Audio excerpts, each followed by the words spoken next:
করতে হচ্ছে এবং একটা দুটা সাবজেক্টকে একটা সাবজেক্টের মধ্যে রূপান্তরিত করছে এখানে এই কোর্সে। সেখানে শুধু দুটো সাবজেক্ট না, এটার মধ্যে অ্যানাটমিও রয়েছে, দেখা যাচ্ছে সাইকোলজি, ফিজিওলজি, অ্যানাটমি, 3-4টা প্রায় সাবজেক্ট একসাথে নোট করা হয়েছে এখানে। সো আমাদের একটু এই সিলেবাসটা লং, অন্য যে কোনো সাবজেক্টের চেয়ে এটা একটু লং সিলেবাস, এখানে একটু সময় দরকার হবে। গতদিন আমরা সাইকোলজির কিছু বিষয় পড়েছিলাম, আজকে আমরা ট্রাই করব ফিজিওলজির কিছু বিষয় নিয়ে, যেটা আপনাদের সিলেবাসে রয়েছে। এই সিলেবাসের কিছু অংশ নিয়ে আমরা আলোচনা করার ট্রাই করব। বুঝতে পেরেছেন সবাই? একটু যাদেরকে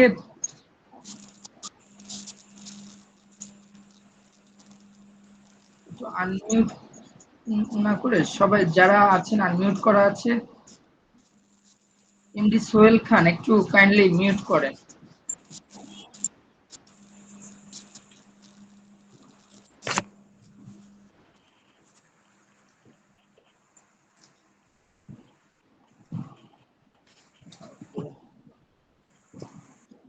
ঠিক আছে, সেই ধারাবাহিকতা আজকে আমরা ফিজিওলজির কিছু বিষয় জানার চেষ্টা করব, যেটা খুবই গুরুত্বপূর্ণ। ইভেন আপনাদের পরীক্ষাতেও এখান থেকে কোশ্চেন থাকবে ইনশাআল্লাহ। তো আমরা প্রথমে জানার ট্রাই করব ফিজিওলজিটা মূলত কি। দেখেন, physiology is the science that dealing with the study of human body function. Physiology কি? ফিজিওলজি হচ্ছে একটা বিজ্ঞান যা মানবদেহের কার্যকারিতা নিয়ে গবেষণা করে থাকে। ঠিক আছে? Physiology is the science that dealing with the study of human body function. মানুষের যে বডি ফাংশনটা কিভাবে কাজ করে। আমাদের প্রত্যেকেরই শরীর কাজ করছে, ঠিক মতোই কাজ করছে, রাইট? সো এখন এই যে কিভাবে কাজ করছে, এটা ফিজিওলজি নিয়ে আলোচনা করা হয়, এই যে মানুষের বডি কিভাবে কাজ করছে। তো আবারও বলছি, দেখেন, ফিজিওলজি ইজ দ্য সায়েন্স। আপনারা যদি ফিজিওলজি সংজ্ঞা বা ফিজিওলজি কাকে বলে এটা আসে, তারা ইংরেজিটাও লিখতে পারেন, পাশাপাশি বাংলাটাও লিখতে পারেন। Physiology is the science that dealing with study of human body function. Physiology হচ্ছে এমন একটি বিজ্ঞান যা মানব দেহের কার্যকারিতা নিয়ে গবেষণা করে। আমাদের শরীর কিভাবে চলে, আমরা যখন হাঁটি তখন আমাদের শরীর কিভাবে কাজ করে, আমরা যখন দৌড়াই তখন আমাদের শরীর কিভাবে কাজ করে, বা আমরা যখন এক্সারসাইজ করি, বা ক্রিকেটারদের ক্ষেত্রে যদি, বা ফুটবলার, যখন প্লেয়ারদেরকে বলি, প্লেয়ারদের নিয়ে যদি আলোচনা করা হয়, তখন দেখা যায় একজন প্লেয়ার যখন বোলিং করে তার শরীরটা কিভাবে কাজ করে। ফিজিওলজি হচ্ছে এগুলা নিয়ে গবেষণা করে। এখন তার শরীর যদি রাইট ওয়েতে কাজ করে তাহলে তার দ্বারা ভালো পারফরমেন্স করা সম্ভব হবে, বাট যদি তার শরীর ঠিকভাবে কাজ না করে বা কোনো জায়গাতে যদি রং কমান্ড আসে বা ইনঅ্যাপ্রোপ্রিয়েট কমান্ড আসে, তখন সেটাকে ডেভেলপ করার জন্য ফিজিওলজিস্টরা গবেষণা করে থাকে।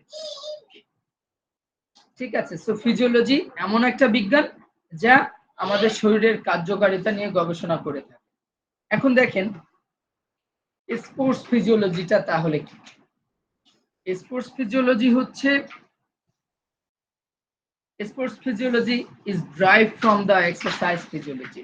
তার মানে হচ্ছে এটা এক্সারসাইজ ফিজিওলজির একটা পার্ট, বা ফিজিওলজি কিন্তু অনেকগুলা দিক আছে, exercise physiology, sports physiology, so normal physiology যেটা, এটার থেকেই মূলত এই ভাগগুলা হয়ে আসছে।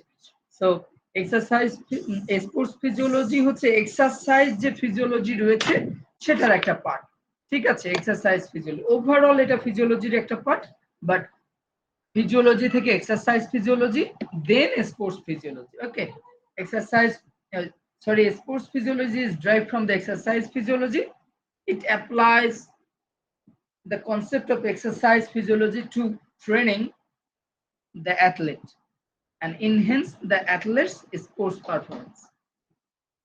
এখানে বলা হয়েছে স্পোর্টস ফিজিওলজিটা কি, এক্সারসাইজ ফিজিওলজি থেকে আসছে, এটা ব্যবহার করা হয় কোথায়? কনসেপ্ট অফ এক্সারসাইজ ফিজিওলজি, এই যে এক্সারসাইজ ফিজিওলজির কনসেপ্ট, এটা কোথায় কোথায় ব্যবহার করা হয়? টু ট্রেনিং দ্য অ্যাথলেট, অ্যাথলেটদেরকে ট্রেনিং করার জন্য কিসের জন্য ট্রেনিং করানো হয় and enhance the athletes বা athletes sports performance or athletic performance. দেখেন এখানে বাংলায় কি বলা হয়েছে, স্পোর্টস ফিজিওলজি হলো ফিজিওলজির একটি শাখা যা ক্রিয়া ও ব্যায়ামের প্রভাবের উপর মানুষের শরীর কিভাবে প্রতিক্রিয়া করে। অর্থাৎ আমরা যখন স্পোর্টসে পার্টিসিপেট করি তখন আমাদের শরীর কিভাবে কাজ করে, যখন আমরা এক্সারসাইজ করি তখন আমাদের শরীর কিভাবে কাজ করে, এবং আমরা বেস্ট পারফরমেন্স পেতে কিভাবে আমাদের শরীরটাকে কাজে লাগানো যায়, এটা নিয়ে এক্সারসাইজ ফিজিওলজির কাজ। বুঝতে পেরেছেন? তো আবারও দেখেন, স্পোর্টস ফিজিওলজি হলো ফিজিওলজির একটি শাখা যা ক্রিয়া ও ব্যায়ামের প্রভাবের উপর মানুষের শরীর কিভাবে প্রতিক্রিয়া করে এবং কিভাবে এর পারফরমেন্স উন্নত করা যায় তা অধ্যয়ন করে। এটি ক্রীড়াবিদদের শরীরের কার্যক্ষমতা, কষ্ট সহ্য করার ক্ষমতা, পুনরুদ্ধার প্রক্রিয়া এবং সেরা ফলাফল অর্জনের জন্য প্রয়োজনীয় ফিটনেস এবং প্রশিক্ষণ পদ্ধতির উপর গুরুত্ব দিয়ে থাকে। তাহলে বুঝতে পেরেছেন যে স্পোর্টস ফিজিওলজির কাজটা কি? আমরা যখনই আমাদের পারফরমেন্সটাকে এনহ্যান্স করতে চাই, পারফরমেন্সটাকে বেস্ট লেভেলে পৌঁছাতে চাই, আমার বডি ফাংশন নিয়ে কাজ করবে ফিজিওলজিস্ট। তো তারা এটাকে অ্যানালাইসিস করবে। ফিজিওলজিস্টদের কাজ হচ্ছে গবেষণা করে অ্যানালাইসিস করে আমার যে বডি কম্পোজিশনটা আছে, আমার এখন কোন কোন কার্যক্ষমতা রয়েছে, কতটুকু আমার বডি সহ্য করতে পারবে, কি পরিমাণ ট্রেনিং লোড নিতে পারবে, এটা তারা আগে ফাইন্ড আউট করবে। দেন সেই অনুযায়ী তারা ট্রিটমেন্ট করবে, অর্থাৎ সেই অনুযায়ী তাকে ট্রেনিং প্ল্যান প্রদান করে থাকে। ঠিক আছে?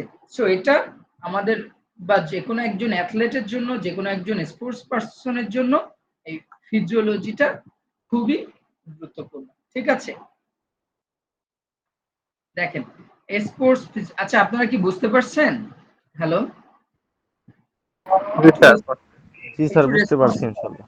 এই যে সাবজেক্টটা আমরা এখন পড়ছি বা আমরা এখন যেটা আলোচনা করছি, এই সাবজেক্টটা হচ্ছে স্পোর্টস সায়েন্সের সবচেয়ে কঠিন সাবজেক্ট। স্পোর্টস সায়েন্স বা ফিজিক্যাল এডুকেশন বা বিপিএ যেটাই বলেন না কেন, বা আপনাদের এই যে advance certificate course in physical education, এটার মধ্যে সবচেয়ে ডিফিকাল্ট সাবজেক্ট হচ্ছে এটা। সো অনেকের বুঝতে হয়তো বা একটু অসুবিধা হতে পারে, যদি হয় আপনার কাইন্ডলি জিজ্ঞাসা করুন। ঠিক আছে? তাহলে আমরা আসি এখন স্পোর্টস ফিজিওলজি, যেটা বলছিলাম যে স্পোর্টস ফিজিওলজি হচ্ছে ফিজিওলজির একটি শাখা যা ক্রিয়ার ও ব্যায়ামের প্রভাবের উপর। দেখেন আমরা যখন এক্সারসাইজ করি, অনেক সময় আমরা কোনো ঔষধ বা মেডিসিন যখন আমরা খাই, আমরা ডাক্তারকে জিজ্ঞাসা করি না এটার পার্শ্ব প্রতিক্রিয়া কি? আমরা অবশ্যই অনেক সময় জিজ্ঞাসা করি যেটার কোনো সাইড ইফেক্ট আছে কিনা, বা আমরা কোনো মেডিসিন নিলে সেটা জানার ট্রাই করি এই মেডিসিনের সাইড ইফেক্ট কি, এইটাতে খেলে আবার শরীর চুলকাবে কিনা, অ্যালার্জি প্রবলেম হবে কিনা, বা যারা প্রেগনেন্ট আছে তাদের জন্য কোনো সমস্যা হবে কিনা। সো এক্সারসাইজ ফিজিওলজি, স্পোর্টস ফিজিওলজিটা মূলত এমন ভাবে কাজ করে যে আপনি ধরেন আপনার অ্যাবিলিটি আছে 10 মিনিট দৌড়ানোর, আপনি 50 মিনিট দৌড়েছেন। সো আপনাকে তাহলে ওই 50 মিনিট যে দৌড়েছেন এটার জন্য একটা নিশ্চয়ই সাইড ইফেক্ট হবে। সাইড ইফেক্টটা কি হতে পারে? আপনার মাসেল পেইন হতে পারে, আপনার বডি অনেক মাসেলগুলো অনেক উইক হয়ে যাওয়ার পরে আপনার দুর্বলতা বেশি বেশি কাজ করতে পারে। ঠিক আছে? আপনি ইভেন অসুস্থও হয়ে যেতে পারেন। সো এটা আমাদের শরীরের গঠন নিয়ে, আমাদের শরীরের বিভিন্ন ফাংশন নিয়ে, যে আমার যে হার্ট রয়েছে, হার্টের অ্যাবিলিটি কেমন, হ্যাঁ আমার যে লাংস রয়েছে, লাংসের অ্যাবিলিটি কেমন। সো আমাদের এই ইন্টারনাল অর্গান নিয়ে গবেষণা করে, আমাদের মাসেল নিয়ে গবেষণা করে, যে কারণেই এই গবেষণার ফলে বোঝা যায় যে আমরা কি পরিমাণ আমাদের শরীরে লোড বা ট্রেনিং প্রদান করা যায়, আর তার মাধ্যমে যে সর্বোচ্চ যে পারফরমেন্স সেটা পাওয়া যায়। স্পোর্টস ফিজিওলজির কিছু মূল দিক রয়েছে, দেখেন শারীরিক কার্যক্রম এবং পারফরমেন্স। শারীরিক কার্যক্রম, ফিজিক্যাল অ্যাক্টিভিটি এন্ড পারফরমেন্স। ঠিক আছে? ক্রিয়া বা ব্যায়ামের সময় শরীর কিভাবে, ক্রিয়া বা ব্যায়ামের সময় শরীর কিভাবে শক্তি উৎপাদন করে। আমরা যখন এক্সারসাইজ করি বা পারফরমেন্স করি তখন আমাদের শরীর কিভাবে পাওয়ার পাওয়ারটাকে হচ্ছে কাজে লাগায়, কিভাবে আমাদের শরীরে শক্তি উৎপন্ন হয় বা উৎপাদন করে, কিভাবে বিভিন্ন অঙ্গ প্রত্যঙ্গ একত্রে কাজ করে, অর্থাৎ একটার সাথে আরেকটা সবকিছু তো কানেক্টেড, আমাদের হাত পা ব্রেনের সাথে সবকিছুর সাথে কানেকশন রয়েছে। গতদিন যেটা বলছিলাম, সেন্ট্রাল নার্ভাস সিস্টেম আমাদেরকে কি করে সিগন্যাল দেয়, সেই অনুযায়ী আমাদের বিভিন্ন অঙ্গ প্রত্যঙ্গ কাজ করে থাকে। তো কিভাবে বিভিন্ন অঙ্গ প্রত্যঙ্গ একত্রে কাজ করে এবং এদের পারফরমেন্স কিভাবে উন্নত করা যায় তা বিশ্লেষণ করা, শারীরিক কার্যক্রম এবং পারফরমেন্স, এই স্পোর্টস ফিজিওলজির কাজ কিন্তু এটা। দেখেন, উন্নত প্রশিক্ষণ পদ্ধতি, বিভিন্ন প্রশিক্ষণ পদ্ধতির প্রভাব এবং সেগুলি কিভাবে ক্রীড়াবিদদের ফিটনেস এবং পারফরমেন্স উন্নত করতে সাহায্য করে তা অধ্যয়ন করা, বিভিন্ন প্রশিক্ষণ পদ্ধতির প্রভাব বা সেগুলি কিভাবে ক্রীড়াবিদদের ফিটনেস এবং পারফরমেন্স উন্নত করতে সাহায্য করে তা অধ্যয়ন করা। দেখেন, আপনারা হয়তো বা জেনে থাকবেন বা অনেকে দেখেছেন হয়তো, যে কোনো প্লেয়ারকে অ্যানালাইসিস করার জন্য যদি একজন বলারকে তার পুরো অ্যাকশন থেকে শুরু করে তার বডি কম্পোজিশন যদি অ্যানালাইসিস করা হয়, তখন দেখবেন তাদের বডিতে কিছু ইকুইপমেন্ট, কিছু ইলেকট্রিক ইকুইপমেন্ট তাদের বডিতে লাগানো হয় বিভিন্ন অংশে, বিভিন্ন শোল্ডার থেকে শুরু করে পায়ের বা বডির ব্যাকবোন, আমাদের পেছনের সাইড সামনের সাইডে কিছু এই যে স্টিকার টাইপের কিছু দেওয়া থাকে, যে ওই মানুষকে গবেষণা করার জন্য সে যখন বোলিং করবে, যদি আমি তাসকিন আহমেদের কথা বলি, তখন একবার তাসকিনকে নিয়ে একটা এই যে ফিজিওলজিক্যাল একটা গবেষণার জন্য ব্যবহার করা হয়েছিল। সো ওই গবেষণার জন্য তখন যে বল করে, যে তখন যে বোলিং এর সময় তার শরীর কিভাবে কাজ করে, কোন শরীরের প্রত্যেকটা অঙ্গ কিভাবে সিগন্যাল দেয়, এবং সে ফাইনালি তার ওই সিগন্যালের ফলে সে রেজাল্টটা কি আসে, এটা নিয়ে গবেষণা করা। সেখানে আপনারা হয়তোবা অনেকে দেখেছেন এরকম ভাবে অ্যানালাইসিস বা গবেষণা করা হয়। ঠিক আছে, এই জন্য বলছি ওই গবেষণাগুলো এই কারণেই করা হয় যাতে করে তার পারফরমেন্সটা যে লেভেলে আছে তার চেয়ে আরো বেস্ট পারফরমেন্সটা যেন সে করতে পারে, সেটার জন্য বা পারফরমেন্সটাকে ডেভেলপ করার জন্য, বা তাকে কিভাবে আরো উন্নত প্রশিক্ষণ প্রদান করা যায় সেটা গবেষণা করার জন্য। ঠিক আছে, বা অনেক সময় দেখা যায় প্লেয়ারদের বোলিং অ্যাকশন, আপনারা নিশ্চয় জানেন যে ক্রিকেট প্লেয়ারদের বোলিং অ্যাকশন যদি ইলিগাল বোলিং অ্যাকশন হয়, তখন কিন্তু তার বোলিং অ্যাকশন নিয়ে গবেষণা করা হয়। সো তার ওই যদি কারোর ফল্টি অ্যাকশন থাকে বা যেটা আমরা জার্কিং বলে থাকি বা ইলিগাল অ্যাকশন, ক্রিকেটের অনেকে বলে না চেলে বল করে বা হচ্ছে কি বল করে, এটা চাকা, আপনাদের মানে আঞ্চলিক ভাষায় কি বলে থাকে, একটু রেসপন্স করেন, যে কেউ যদি চাকা বলে, চাকা চাকা বলে। আচ্ছা, অনেক জায়গাতে চাকা বলে। স্লো বলে স্যার, আমরা স্লো বলি। হ্যাঁ হ্যাঁ, এক্স্যাক্টলি। তো সেই ধরেন একজনের ওরকম বা আমাকে দিয়ে এক্সাম্পল দিই, আমার বোলিং অ্যাকশন যদি ওরকম ইলিগাল থাকে, তাহলে আমার কি কোন অ্যাঙ্গেল থেকে হাতটাকে আমি যদি মুভ করি তাহলে আমার বলটা লিগাল হবে, এটা স্পোর্টস ফিজিওলজি গবেষণা করলেই বোঝা যায়। স্পোর্টস যারা ফিজিওলজিস্ট রয়েছেন বা এক্সারসাইজ ফিজিওলজিস্ট রয়েছেন, ওনারা কিন্তু এটা গবেষণা করলে যে আপনার বোলিং অ্যাকশনটা এরকম হচ্ছে, আপনি এই জায়গা থেকে ভাঙছেন, এখন প্রপার সায়েন্টিফিক ওয়েতে তার কারেকশনটা নিয়ে আসা, এটা হচ্ছে স্পোর্টস স্পোর্টস ফিজিওলজিস্টদের কাজ। ঠিক আছে, স্পোর্টস ফিজিওলজির মাধ্যমে এগুলা করা হয়। আচ্ছা, পুনরুদ্ধার প্রক্রিয়া, পুনরুদ্ধার প্রক্রিয়াটা বলতে কি বুঝাচ্ছে, ক্রিয়া বা ব্যায়ামের পর শরীর কিভাবে পুনরুদ্ধার করা হয়। যেমন ধরেন একটা 90 মিনিটের একটা ফুটবল ম্যাচ খেললেন, খেলার পরে আপনার শরীর তো রেস্ট দরকার, শরীরটাকে আবার আগের জায়গাতে কিভাবে ফিরে যাবে এবং কত দ্রুত সেটাকে আগের জায়গাতে ফিরিয়ে নেওয়া যায়, এই প্রক্রিয়াটাও স্পোর্টস ফিজিওলজিস্ট আমরা সেটা গবেষণা করেন এটা নিয়ে। এবং আঘাত ক্লান্তি থেকে দ্রুত সুস্থ হতে সাহায্যকারী পদ্ধতি নির্ধারণ করা, যেমন যখন আমরা ইনজুর্ড হই, ইনজুর্ড থেকে যত দ্রুত রিকভারি করা যায় সেটা নিয়েও কিন্তু বা অনেক সময় দেখা যায় যে মাঠের মধ্যে কোনো একটা প্লেয়ার ইনজুর্ড হয়েছে, তাকে মাঠের বাইরে নিয়ে এসে একটু ট্রিটমেন্ট করে আবার মাঠে পাঠায়, যেটা ফুটবলে হয়ে থাকে যদি তার চেঞ্জিং এর কোনো প্লেয়ার না নামে। ঠিক আছে, সেই প্লেয়ার আবার নেমে থাকে। তো তাকে ইনস্ট্যান্ট কি করে ওই পুনরুদ্ধার প্রক্রিয়াটা তার জন্য ব্যবহার করা হয়, সে আঘাত থেকে কত দ্রুত সুস্থ হয়ে যায় বা আগের মতো পারফর্ম করতে পারে, সেটা নিয়ে কাজ করা হয়। ঠিক আছে, পুষ্টি এবং হাইড্রেশন, ক্রীড়াবিদদের সঠিক পুষ্টি এবং জলপান কিভাবে তাদের পারফরমেন্স এবং সুস্থতার জন্য গুরুত্বপূর্ণ তা বোঝা যায় এই হচ্ছে স্পোর্টস ফিজিওলজির মাধ্যমে। দেখেন, আপনি বা আমি বা আমরা খেলাধুলায় অংশগ্রহণ করে থাকি, রেগুলার এক্সারসাইজ করে থাকি, অথবা যখনই এক্সারসাইজ অথবা স্পোর্টসে পার্টিসিপেট করি না কেন, আমাদের শরীরের তো পুষ্টি দরকার, রাইট? আমরা আমাদের খাবার ঠিক মতো নিউট্রিশন যদি আমরা না পাই, তাহলে আমাদের শরীর ঠিকভাবে সিগন্যাল দিবে না, আমরা অসুস্থ হয়ে যাব বা বেশি লোড নিতে পারবো না, বা আমাদের কি পরিমাণ খাওয়ার পানি বা হাইড্রেশন এই টাইপের জিনিস আমাদের দরকার হবে, সেটা আমাদের শরীর এগুলা যদি আমরা ঠিক মতো যেটা দরকার ঠিক মতো যদি সেটা পান না করি, তাহলে আমাদের পারফরমেন্সটা কি হবে, ডে বাই ডে ডিক্রিজ হতে থাকবে, কমতে থাকবে, এবং আমরা অসুস্থ হয়ে পড়বো। সো এই যে সঠিক পুষ্টি এবং জলপান কিভাবে পারফরমেন্স এবং সুস্থতার জন্য গুরুত্বপূর্ণ ভূমিকা পালন করে, এটা স্পোর্টস ফিজিওলজি আলোচনা করে থাকে। দেখেন, প্লেয়াররা ডিউরিং দ্য ম্যাচ কিন্তু ক্রিকেট প্লেয়ারদের দিকে খেয়াল করবেন, তারা কিন্তু এনার্জেটিক ড্রিঙ্কস খায় বা কিছু ড্রিঙ্কস খায় যেগুলাতে আমাদের সহজে খুব সহজে মাসেলটাকে রিকভারি করে ফেলে, অর্থাৎ মাসেলটাকে রিল্যাক্স রাখে।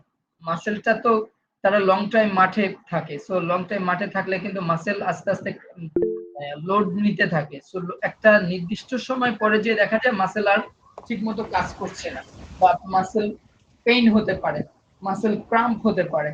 তো এই মাসেল ক্রাম্প যাতে না হয়, তারা মাসেল রিল্যাক্সের জন্য এক ধরনের লিকুইড, অর্থাৎ তারা এক ধরনের পাউডার, ক্রিকেটাররা স্পোর্টস ড্রিঙ্কস ইউজ করে, ওখানে এক ধরনের পাউডার, সেটাকে ড্রিঙ্কস আকারে তারা মেক করে ওটা তাদেরকে প্রদান করা হয়। ইভেন অন্যান্য গেম গুলাতেও পানির পাশাপাশি সাধারণ পানি তো ডেফিনেটলি অনেক উপকার, এটার পাশাপাশি গ্লুকোজ বা অন্যান্য হাইড্রেশন ইউজ করা হয়। ঠিক আছে, এনার্জেটিক স্পোর্টস ড্রিঙ্ক স্যার একটা এগুলা কথা ছিল। জি, কেউ কিছু বললেন? জি স্যার। স্যার বলেন। অনেকে দেখছি কলাও খায়, কলা। হ্যাঁ, কিছু আছে যেগুলা, কিছু খাবার আছে যেগুলা ইনস্ট্যান্ট এনার্জি দিয়ে থাকে, যেমন আপনি মিষ্টি, কলা, হ্যাঁ এই টাইপের খাবার খুবই ইনস্ট্যান্ট এনার্জি প্রদান করে আমাদের শরীরে। ঠিক আছে, পানি পানি তো ডেফিনেটলি দেয়। সো এই যে মিষ্টি বা কলা এই জাতীয় জিনিস কিন্তু সব সময় আবার খাওয়া যায় না। একটা ব্রেক দরকার হয় এটা খাওয়ার জন্য। ধরেন হাফ টাইম ইন্টারভেল দিয়েছে, তখন আপনি মিষ্টি খেয়েছেন, কলা খেয়েছেন, আপনি এরপরে 15 মিনিট সময় পাচ্ছেন, অসুবিধা হবে না। বাট আপনি ডিউরিং দ্য ম্যাচ খাবেন, তখন সাথে সাথে আপনার এটা প্রভাব পড়বে। কিন্তু ডিউরিং দ্য ম্যাচ আপনি চাইলে পানি খেতে পারেন, বা এই যে হাইড্রেশন টাইপ যেগুলা বললাম, স্পোর্টস ড্রিঙ্কস, ঠিক আছে, গ্লুকোজ, এই টাইপের জিনিস খেলে আমরা এক্সারসাইজের সময় যদি এটা খাই তাও কোনো অসুবিধা হয় না। বাট যখন এক্সারসাইজ করব তখন যদি আমরা কলা খাই, নিশ্চয়ই আমাদের আগে কলা খাওয়া উচিত, অথবা পরে, যাতে করে আমাদের শরীরটাকে ইনস্ট্যান্ট এনার্জি দেয়। যখনই দেখবেন যে অনেক উইক লাগছে, মিষ্টি খাবেন বা কলা খাবেন বা এই জাতীয় জিনিস খাবেন, দেখবেন যে শরীরে এনার্জি আর চলে আসবে। ঠিক আছে, এগুলা কিন্তু ইম্পর্টেন্ট। কেন ইম্পর্টেন্ট? দেখবেন যে আমরা অনেক সময় স্কুল কলেজে স্পোর্টস নিয়ে কাজ করে থাকি। সো বিভিন্ন জায়গাতে বিভিন্ন আমাদের টিম যায়। সো যখনই আমাদের টিম যায় তখন তাদেরকে কিন্তু হাইড্রেশনের ব্যবস্থা করতে হয়, যে তাদের জন্য খাবার দাবার। এখন হাফ টাইম, ধরুন একটা ফুটবল ম্যাচ হচ্ছে, হাফ টাইম ইন্টারভেল দিয়েছে 15 মিনিটের, আমি তাকে ওই 15 মিনিটের বিরিয়ানি খাইতে দিলাম, তাহলে কি এটা কাজে দিবে তার জন্য? এটা কি ভালো হবে? তার জন্য খিচুড়ি খেতে দিলাম, এটা কি ভালো হবে তার জন্য? বা এই যে চিকেন ফ্রাই বা আদার্স অনেক কিছু দিলাম, এটা কি ঠিক হবে? নিশ্চয়ই না। তাহলে আমাদের এই জন্য আমাদের এটা জানা দরকার যে কখন কোন খাবারটা খাওয়া উচিত, কখন কোন খাবারটা খাওয়া উচিত না। বিশেষ করে ফিজিক্যাল এডুকেশন টিচাররা, আমি বলে থাকি অনেকজনকে, ফিজিক্যাল এডুকেশন টিচাররা কিন্তু ওয়ান কাইন্ড অফ ডাক্তারের ভূমিকা পালন করে। ডাক্তার এট এ টাইম ডাক্তারের ভূমিকা পালন করে। ইভেন আপনি যদি মনে করেন যে ফিজিওথেরাপিস্টের ভূমিকাও পালন করে থাকে, স্পোর্টস সাইকোলজিস্টের ভূমিকা পালন করে থাকে। অর্থাৎ একজন ফিজিক্যাল এডুকেশনের যদি অ্যাবিলিটি বা যে আদর্শ ফিজিক্যাল এডুকেশন টিচার হতে গেলে যে গুণগুলো থাকা দরকার, তাদের মধ্যে অবশ্যই এই টাইপের গুণগুলো অবশ্যই থাকতে হবে যে ইনস্ট্যান্ট সে যেন ফার্স্ট এড দিতে পারে তার স্টুডেন্টকে, কেউ যদি ইনজুর হয়ে যায় তাকে যেন ইনস্ট্যান্ট ফার্স্ট এড দিতে পারে, বা তার স্টুডেন্টদেরকে ঠিকমতো দেখাশোনা করা, তাদের পুষ্টি হাইড্রেশন এগুলা নিয়ে তাদের সাথে কমিউনিকেট করা, ঠিকমতো তাদেরকে এগুলা সাপোর্ট দেওয়া ডিউরিং দ্য ম্যাচ বা ডিউরিং কম্পিটিশন, তাদের কিভাবে চলতে হবে তাদের রুটিন তৈরি করে দেওয়া, এগুলা কিন্তু ফিজিক্যাল এডুকেশন টিচারের কাজ। ঠিক আছে, অনেক সময় দেখা যায় যে আমাদের এখন স্কুল কলেজে অনেক জায়গাতে টিফিন প্রোগ্রাম চালু থাকে। সো বিশেষ করে প্রাইমারি সেক্টর গুলাতে টিফিন প্রোগ্রামের কিন্তু খুবই গুরুত্বপূর্ণ। যখনই টিফিন ধরেন 4 ঘন্টা 5 ঘন্টা বা 6 ঘন্টা একটা বাচ্চা শিক্ষা প্রতিষ্ঠানে থাকছে, তো তার তো ক্ষুধা লাগবে অবশ্যই। সে যখন টিফিন টাইমটা পাবে সে কি খাচ্ছে, আমাদের বেশিরভাগই শহরের বাচ্চাগুলা কি খায়, সমোচা খায়, সিঙ্গারা খায়, বার্গার খায়, কোক। দেখবেন ওরা আমি দেখেছি অনেক প্রতিষ্ঠানে যেটা হয়, টিফিন দিয়েছে বা একটা খেলার ব্রেক দিয়েছে, ওদেরকে যদি কলা দেন খেতে চায় না, ওদের ডিম দেন খেতে চায় না, ওরা কি খেতে চায়, ওরা কোক খেলে ওরা এনার্জি পায়। আসলে ওরা ওদের নিজেদের শরীরটাকে ওইভাবে কন্ট্রোল করছে যে আমি কোক খেলে আমার ভালো লাগবে। মানে শহরের বাচ্চারা বেশিরভাগই এরকম, বাট এটা হওয়া উচিত না। এটা একটা লং টার্ম প্রভাব পড়ে আমাদের শরীরে। সো ফিজিক্যাল এডুকেশন টিচারের দায়িত্ব কি, অন্যান্য টিচারের পাশাপাশি ফিজিক্যাল এডুকেশন টিচার কি করবে, তাদেরকে এটা গাইড করবে যে তোমার জন্য এটা ক্ষতিকর, তুমি এটা এখন খেও না, তোমাকে এটা খাওয়া ঠিক না, তোমাকে এখন এটা খেতে হবে, এটা খেলে তোমার জন্য ভালো হবে। এইগুলা নিয়ে কাজ করে ফিজিক্যাল এডুকেশন টিচার। সাথে সাথে যেটা বলছিলাম স্পোর্টস সাইকোলজিস্ট বা স্পোর্টস সাইকোলজি আমাদের আরো কি কি প্রভাব ফেলে দেখেন। ক্লিনিক্যাল অ্যাপ্লিকেশন, ক্লিনিক্যাল অ্যাপ্লিকেশন বলতে বোঝাচ্ছেন যে স্পোর্টস ফিজিওলজি ব্যবহার, ক্রিয়া সংক্রান্ত আঘাতের পুনর্বাসন, যেটা একটু আগে বলেছিলাম যে ইনজুরি থেকে কিভাবে রিকভারি করা যায়, ঠিক আছে, এবং সঠিক ব্যায়ামের মাধ্যমে সুস্থ থাকার উপায় নির্ধারণ করা, সঠিক ব্যায়ামের মাধ্যমে। এই কথাটা কিন্তু খুবই ইম্পর্টেন্ট। সঠিক ব্যায়াম কিন্তু সবাই করে না, দেখবেন আমাদের সমাজে অনেকেই আছে যে রেগুলার এক্সারসাইজ করে বাট তার ডেভেলপমেন্ট হয় না। বুঝতে পেরেছেন কেন হয় না? কারণ সে রেগুলার এক্সারসাইজ করে থাকলেও ঠিক মতো সে এক্সারসাইজ করে না। ঠিক আছে, ঠিক মতো বলতে সায়েন্টিফিক ওয়েতে সে এক্সারসাইজ করে থাকে না। এটা খেয়াল করার বিষয়। এখন আমাদের কাজ কি as a physical education teacher যদি বলি, বা একজন কোচ যদি বলি, as a trainer, as a human being, আমাদের কাজ কি, কারোর মধ্যে যদি আমরা দেখি ফল্টি টেকনিক কেউ ইউজ করছে, যদি কেউ এমন টেকনিকে এক্সারসাইজ করছে যেটা ইনঅ্যাপ্রোপ্রিয়েট বা রং টেকনিক, তাকে তাকে শুধরে ভালো টেকনিকটাকে তাকে সাজেস্ট করা যে এভাবে করলে তোমার ডেভেলপমেন্ট হবে, আর তুমি যেটা করছো এটা রং, তোমার এটা করা যাবে না। ঠিক আছে, এছাড়াও একটি পারফরমেন্স বিশ্লেষণ, ক্রিয়ার জন্য মানসিক প্রস্তুতি, যখন স্পোর্টস হয় এটার জন্য মেন্টাল যে প্রিপারেশনটা দরকার হয়, বিভিন্ন ক্রিয়া ইভেন্টের জন্য শরীরের প্রতিক্রিয়া সম্পর্কে গুরুত্বপূর্ণ তথ্য প্রদান করে থাকে। ঠিক আছে, এই অংশটাতে স্পোর্টস সাইকোলজি, স্পোর্টস ফিজিওলজি, এই অংশটা নিয়ে যদি কারো কোনো কোশ্চেন থাকে, কারো কোশ্চেন আছে? স্যার এইটার কাছাকাছি রিলেটেড একটা প্রশ্ন করি, সেটা হচ্ছে যদি কেউ ফুটবল খেলতে গিয়া জি, আরামদায়কের জন্য কি করতে হবে? যদি কেউ ফুটবল খেলতে যে আঘাত পায়, জি আরামদায়কের জন্য কি করা যেতে পারে, এটাই তো কোশ্চেন। জি জি জি এখন আপনাকে মানে একজন, যদি আমি ফার্স্ট এইডার হিসাবে ধরি বা একজন মানুষ হিসাবে বা একজন ফিজিক্যাল এডুকেশন টিচার হিসাবে যদি ধরি, তো আমাকে আগে বুঝতে হবে তার আঘাতটা কোন ধরনের আঘাত। ধরেন তার পা ভেঙে গেল, এখন সে তো আরাম পাবে না, আমি যতই তাকে আরাম দেওয়ার চেষ্টা করি সে পাবে না। এখন যদি পা ভেঙে যায়, কোন জায়গা থেকে ভাঙছে, এবং ওই ভাঙা অংশটাকে ফার্স্ট এইডটাকে কি বলা হয়, মূলত তাকে ইনস্ট্যান্ট, হ্যাঁ, ফার্স্ট এইডের সংজ্ঞাটা এরকম যে এটা হচ্ছে হসপিটালে যাওয়ার পূর্বে, ঠিক আছে, কোনো এই যে আহত ব্যক্তিকে হসপিটাল বা ডাক্তারের কাছে নিয়ে যাওয়ার পূর্বে ওই ইমিডিয়েট যে তাকে ট্রিটমেন্ট, হুম তাকে যে ট্রিটমেন্টটা দেওয়া হয় ফার্স্ট এইড, দ্য যে এটা বলা হয় immediate and temporary treatment which given to the victim, মানে যে আহত ব্যক্তিকে যে ট্রিটমেন্টটা দেওয়া হয় before going to doctor or hospital অথবা ডাক্তারের কাছে যাওয়ার পূর্বে যে ট্রিটমেন্টটা দেওয়া হয়। এখন যদি পা ভেঙে যায়, চেষ্টা করতে হবে ওই জায়গাটা সোজা রাখার, যাতে করে তার ওই পায়ের হাড় থেকে ফ্লুইড গুলো বের হয়ে না যায়।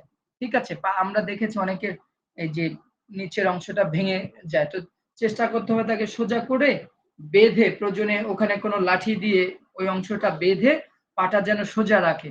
এখন বলতে পারেন যে যদি পা না ভাঙে, কেউ এই যে ফুটবল খেলতে যে বুট দিয়ে লাথি মারছে, মাসেল এমনি ব্যথা পেয়েছে, তখন তাকে কি করা যেতে পারে?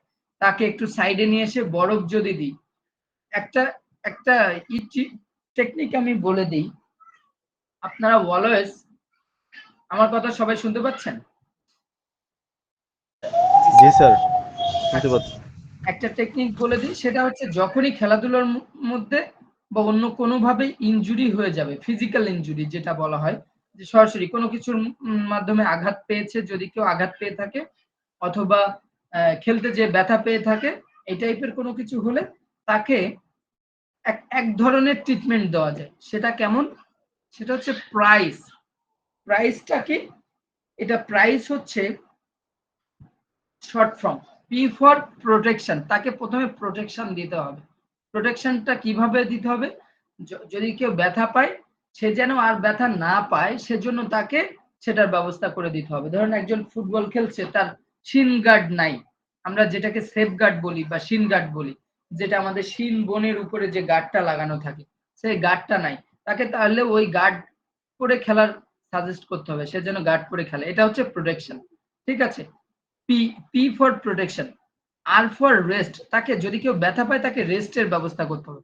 ব্যথা পেলে অবশ্যই রেস্ট ফর, তার জন্য রেস্টের ব্যবস্থা করতে হবে। দেখেন, P R I, I for ice, বুঝতে পেরেছেন? I for ice, I for ice কিভাবে? যদি কেউ ব্যথা পায় ইনস্ট্যান্ট তাকে আইস দিতে হবে তার ওই জায়গাটাতে। P R I C E, C for কি? কম্প্রেশন। এন্ড লাস্ট হচ্ছে ই ফর এলিভেশন। ঠিক আছে, যখনই ওই জায়গাটাতে আমরা আইস দিব, তার চাপ, সে যে মেন্টাল প্রেসারে থাকবে, তার ওই চাপটাকে দূর হয়ে যাবে এবং সে ওই ব্যথা বা ওই যে ইনজুরি থেকে সে মুক্ত পাবে।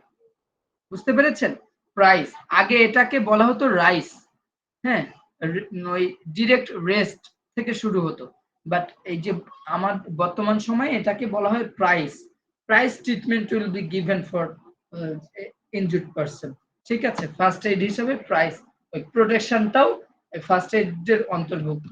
তো আশা করি এটা বুঝতে পেরেছেন।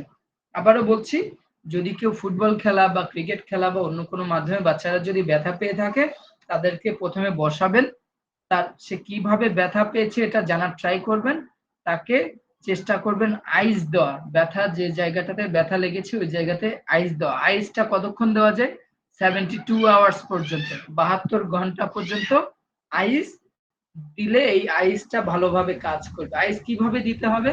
একটা কাপড়ের মধ্যে নিয়ে অথবা মোজার মধ্যে নিয়ে অথবা গামছা বা এই টাইপের কাপড়ের মধ্যে আইস নিয়ে এটাকে কুচি কুচি করতে হবে। কুচি কুচি বলতে কিভাবে? ফ্লোরে বা কোনো জায়গাতে বাড়ি দিলে, আঘাত দিলে দেখবেন আইসটা ভেঙে যাবে। তারপরে ওই কাপড় সহ বা আইস ব্যাগ যদি থাকে তাহলে তো ভালোই, আর না থাকলে ওই কাপড় সহ সেই জায়গাটাতে দিতে হবে। কতক্ষণ দিতে হবে? 10 থেকে 15 মিনিট রাখতে হবে। রাখলে প্রথমের দিকে একটু কষ্ট হয়, বাট একটু পরে দেখা যায় যে ওইটা সহ্য হয়ে যায়। আবার আবার মানে ধরেন 2-3 মিনিট দিলেন, রাখতে পারছেন না, অনেক কষ্ট হচ্ছে বা ব্যথা লাগছে, একটু সরায় রাখলেন, আবার 10 সেকেন্ড 20 সেকেন্ড পরে আবার দিলেন। এভাবে 20 থেকে 25 মিনিট বা 30 মিনিট আইস দিলে তার দেখা যাবে ওই জায়গাটাতে ব্যথা কমে গিয়েছে। ঠিক আছে, আর ব্যথা এই আইসটা 72 ঘন্টা পর্যন্ত। আবারও মনে রাখবেন, যদি আপনারা কোনো এমবিবিএস ডাক্তারের কাছে যান, ডাক্তার আপনাকে বলবে গরম সেক দিতে, কিছু ট্যাবলেট দিয়ে দিবে, পেইন কিলার, ব্যথার ঔষধ কিছু দিয়ে দিবে, আর সাথে সাথে বলবে গরম সেক দিতে। গরম সেক দিলে কাজ হয়, বাট ইনস্ট্যান্ট গরম সেক দিলে কাজ বেশি হয় না। ঠিক আছে, ফিজিওথেরাপিস্টের কাছে যাবেন, তারা আপনাদেরকে সাজেস্ট করবে আইস দিতে। চেষ্টা করবেন প্রথমের দিকে আইস দেওয়া, আর যতটুকু পারা যায় রেস্ট দেওয়া। ঠিক আছে, আমরা অনেক সময় যে মুভ স্প্রে ব্যবহার করি বা ওই টাইপের স্প্রে ব্যবহার করি কি জন্য, যে ও যেন ইনস্ট্যান্ট ওই ব্যথাটা অনুভব না করে, তবে পরবর্তীতে কিন্তু ওই ব্যথাটা আবার দেখা দেয়। সো আইস হচ্ছে প্রথমে দিতে হবে তাকে। আপনার কোশ্চেনের অ্যান্সার কি পেয়েছেন? জি স্যার, পেয়েছি স্যার। আরেকটা গুরুত্বপূর্ণ প্রশ্ন ছিল, কিন্তু কিভাবে যে বলি জি, স্যার বুঝতে পারতেছি না। বলেন। স্যার অনেক সময় ক্রিকেট খেলতে গিয়া, যেমন গার্ডের মধ্যে বা যারা এলাকাতে খেলা ওরা তো গার্ড ইউজ করে না, এ হুম। যদি বল লাগে সেই ক্ষেত্রে কি করণীয়? দেখেন, যখনই ক্রিকেট বল কোথাও লাগবে, যদি আমাদের ওই ক্রিকেট বল যেটা অরিজিনাল ক্রিকেট বল, এটা যদি আমাদের শরীরে ছুঁয়েও যায়, একজন বল করছে বা মারছে, দেখবেন আমাদের গায়ে হালকা একটু টাচ লাগলেও দেখবেন ওই জায়গাটা ফুলে যাবে। ইভেন এমনও হতে পারে ওই জায়গায় জমে যায়, রক্ত জমাট বেঁধে যায়। ঠিক আছে, যখনই রক্ত জমাট বাঁধবে ওই জায়গাটাতে আইস দিলেই ওটা রিকভারি হয়ে যাবে। দেখবেন যে ওই মাসেল, তখন ওই মাসেল গুলো আস্তে আস্তে অ্যাক্টিভ হয়ে যায়। আমাদের যে মাসেলের ভেতরে কোষ থাকে, সেল টিস্যু এগুলা থাকে, এগুলা ড্যামেজ হয়ে যায়। এ কারণে ওই এটা হচ্ছে প্লাটিলেট বলা হয়, অর্থাৎ প্লাটিলেট আমাদের শরীরে থাকে। তো সো প্লাটিলেট থাকার কারণে রক্ত জমাট বাঁধতে সাহায্য করে। সো ওই জায়গাটাতে দেখবেন কালো হয়ে গেছে, ছাপ পড়ে গিয়েছে, সো ওখানে যদি আইস দেওয়া হয় তখন ওটা আস্তে আস্তে ঠিক হয়ে যায়। আইস, এইগুলার থেরাপি হচ্ছে আইস। বুঝতে পেরেছেন? কেউ ব্যথা পেয়েছে, অনেক সময় হতে পারে যে অ্যাঙ্কেল টুইস্ট হয়েছে, হাঁটতে যে অথবা দৌড়াতে যে একটা গর্তের মধ্যে এমন ভাবে পা পড়ছে যে পাটা ঘুরে গিয়েছে, ব্যথা পেয়েছে, আইস দিবেন। কতক্ষণ? ৭২ ঘন্টা পর্যন্ত দিনে ২-৩ বার করে আইস দিতে হবে। আর তারপরে এই ৭২ ঘন্টা পরে গরম সেক, বা তার আগেও চাইলে রাতে রাতে একটু গরম সেক দিলে ওটা রিকভারি হয়ে যাবে। আর সবচেয়ে বড় উপায় হচ্ছে রেস্ট। বুঝতে পেরেছেন? রেস্ট আর আইস। এখন বলেন, আর কোনো কোশ্চেন? হ্যালো? জি না স্যার। জি না স্যার। ওকে, এখন আমরা পড়বো সেল বা কোষ কাকে বলে। ঠিক আছে, আমাদের সিলেবাসে এটা রয়েছে। Cell is the basic unit of all living organisms. সেলটা কি? Basic unit of all living organisms. আমাদের শরীরের এই যে যত যত ধরনের যে আছে আমাদের শরীরের কাঠামো বলেন বা বিভিন্ন অঙ্গ প্রত্যঙ্গের, এগুলা সবকিছুর মৌলিক যে ইউনিট সেটা হচ্ছে সেল বা কোষ। ঠিক আছে, আমাদের যদি মাসেল বলি বা ব্লাড বলি, ঠিক আছে, এটার হচ্ছে ভেতরের যে ছোট ছোট যে অংশ, একদম বেসিক যে ইউনিট, সেটা হচ্ছে সেল। বুঝতে পেরেছেন? Cell, cells are known as the building blocks of life. আমাদের জীবনের বা আমাদের হচ্ছে শরীরের যে গঠন, একদম স্ট্রাকচার, এই স্ট্রাকচারের বিল্ডিং ব্লকস। বুঝতে পেরেছেন? অর্থাৎ এটা এমন ভাবে বোঝানো হচ্ছে যে আমরা একটা বিল্ডিং তৈরি করতে গেলে যে বেজ লাগে বা ইট, বালু, ঠিক আছে, ইট, বালু, সিমেন্ট সবকিছু কিন্তু ছোট ছোট অংশ নয়। বালু কি অনেক ছোট ছোট, ক্ষুদ্র ক্ষুদ্র। ইভেন সিমেন্টও কিন্তু সেম ওয়েতে, বা ইট যদি ধরি, এইগুলা কি ব্লক আকারে আস্তে আস্তে এটা একটার সাথে আর একটা মিক্স করে সাজিয়ে সাজিয়ে তো একটা বিল্ডিং তৈরি করা হয়, রাইট? সো সেলটা আমাদের শরীরে ঠিক ওরকম ভূমিকা পালন করে। এর জন্য বলা হয়েছে সেলস আর নোন। সেলটাকে কি হিসাবে পরিচিত? সেলটা দেখেন as the building blocks of life, আমাদের জীবনের বা আমাদের শরীরের বিল্ডিং ব্লকস হিসাবে সেলটাকে, সেল হচ্ছে প্রচলিত। কোষ হলো জীববিজ্ঞানের মৌলিক একক। জীববিজ্ঞান আমাদের শরীরের যে গঠন, হ্যাঁ, বা আমাদের দেহের সব ধরনের যে কার্যক্রম সম্পন্ন করে, দেখেন একক, মৌলিক একক যা জীবদেহের সব ধরনের কার্যক্রম সম্পাদন করে। আমাদের শরীরের সব ধরনের যে কার্যক্রম সম্পন্ন হয়, এটার মৌলিক একক কি? কোষ। কোষের মাধ্যমে কিন্তু আস্তে আস্তে অন্যান্য এই টিস্যু বা আদার্স এই কাজ করে। এটি জীবের শারীরিক এবং কার্যকরী কাঠামোর ভিত্তি ভিত্তি অর্থাৎ কি বেসিক ইউনিট। আমি যদি একটা পিলার তৈরি করতে চাই, আমার কি কি দরকার আছে? বালু দরকার, সিমেন্ট দরকার, ইট বা পাথর এই জাতীয় কিছু জিনিস দরকার। তো এই বালু, সিমেন্ট, ইট এগুলা কি বেসিক ইউনিট। এটা হচ্ছে সেল। বুঝতে পেরেছেন সেলটা কি? হ্যালো? জি স্যার। ওকে, কোষই জীবনের মৌলিক ইউনিট। আবার দেখেন মৌলিক ইউনিট যেটা মানে আমাদের যে মৌলিক চাহিদা যেমন আছে না, মৌলিক চাহিদা কয়টা মানুষের? স্যার 5টা। আগে 5টা ছিল, এখন 6টা। হ্যাঁ, কি কি আছে? খাদ্য, বস্ত্র, বাসস্থান, শিক্ষা, চিকিৎসা, আর একটা স্যার চিত্ত বিনোদন। Exactly, right. তো এগুলা কি আমাদের বেসিক নিড, তাই না? সো এরকমই শরীরের যে মৌলিক, দেখেন কোষ কিন্তু মৌলিক ইউনিট। সমস্ত জীবন্ত অঙ্গি প্রাথমিকভাবে কোষ দ্বারা গঠিত। আমাদের শরীরের মধ্যে যা কিছু জীবন্ত আছে, ঠিক আছে, যত যাই কিছু আছে, ইন্টারনাল যে অর্গান গুলা আছে সবগুলাই তো জীবন্ত। জীবন্ত ছাড়াও অনেক সময় মৃত কোষ থাকে। মৃত কোষ কিভাবে থাকে? মৃত কোষ থাকে যেমন এই যে একটু আগে আলোচনা করছিলাম, যখন আঘাত পায় আমাদের শরীরে কোথাও, ধরেন বল লাগছে, বল লেগে ওই জায়গাটা কালো হয়ে গেছে, রক্ত জমাট বেঁধে গেছে, ওখানে কিন্তু সেলটা ড্যামেজ হয়ে যায়, সেল মরা পড়ে যায়, ওই কোষ, ইভেন টিস্যুও মারা যায়। সো ওটাকে আবার ব্লাড সার্কুলেশন, ওই জায়গাতে যদি আবার ব্লাড সার্কুলেশন হয়, ওই কোষ আবার উৎপন্ন হয় ওখান থেকে। বুঝতে পেরেছেন? জীবন্ত যত মানে আমাদের শরীরে অঙ্গ প্রত্যঙ্গ আছে, সেগুলো সবকিছুর প্রাথমিক যে ইউনিট বা প্রাথমিক যে বস্তু, সেটা হচ্ছে কোষ। আচ্ছা, এখন দেখেন এখানে চাইলে আপনারা এই যে শুধু এইটুকু যদি ইংরেজিতেও লেখেন, ইংরেজিতে বলা হয় cell is the basic unit of all living organism. এটা লিখলেও সেল কাকে বলে এটা হয়ে যাবে, ঠিক আছে? Cells are known as the building blocks of life. এটা চাইলে আপনারা বাংলায় লিখতে পারেন, ইংরেজিতেও লিখতে পারেন। এখন আসি টিস্যু কাকে বলে। টিস্যু, এটার বাংলা হচ্ছে কলা। সেলের পরে হচ্ছে টিস্যু, মানে ছেলে অনেকগুলা সেল নিয়ে কিন্তু এই যে সেলটা তো বেসিক, এবং সেলের পরের যে লেভেল সেটা হচ্ছে টিস্যু, ঠিক আছে? এভাবে আসতে পারে, টিস্যু থাকতে পারে। আমি কলা এখানে লিখে দিয়েছি এ কারণে, কারণ অনেক সময় বাংলা যদি বাই চান্স পরীক্ষায় বাংলা আসে, কলা আসলো, আপনারা অনেকে হয়তো মানে কনফিউজড হয়ে যাবেন আসলে কলাটা কি। টিস্যু পড়ছি, টিস্যু জানি, কিন্তু কলা তো জানি না। সো এটা এই জন্য এটা দিয়েছি। Next level in organisms after sale is tissue. সেলের পরে বা কোষের পরে যে অর্গানিজমটা আছে, যে অঙ্গ প্রত্যঙ্গ বা যেটাই বলেন না কেন, যে ইউনিটটা রয়েছে, সেটা হচ্ছে টিস্যু। দেখেন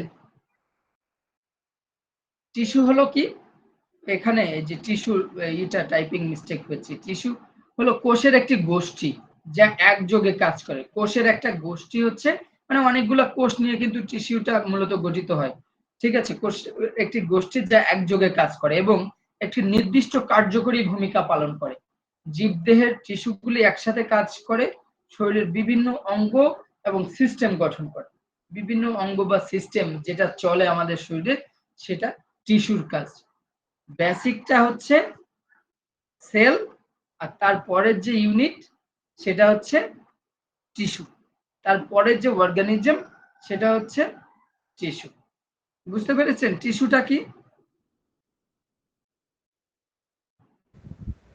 জি স্যার, বুঝতে পেরেছি। জি জি। ওকে, যদি একটু সহজভাবে বলি তাহলে এমন হবে যে অনেকগুলো বর্ণ একত্রে মিলিত হয়ে একটা শব্দ গঠন করে এবং অনেকগুলো কোষ একত্রে মিলে টিস্যু গঠন করে। হ্যাঁ এক্স্যাক্টলি। এখন এটা এই যে দেখেন আমাদের শরীরে তো বিভিন্ন অর্গানিজম আছে, বিভিন্ন অঙ্গ বা বিভিন্ন গঠন, দেহের যে বিভিন্ন আছে, জীবন্ত প্রাণী থাকে, তো আমাদের মধ্যেও কিন্তু জীবন্ত যা কিছু চলে সবকিছু জীবন্ত। এখন আপনি যদি ব্লাডটাকে বলেন, এটাও জীবন্ত, কারণ ব্লাড যদি আমাদের শরীরে যদি জীবন্ত, ব্লাড কতক্ষণ থাকে?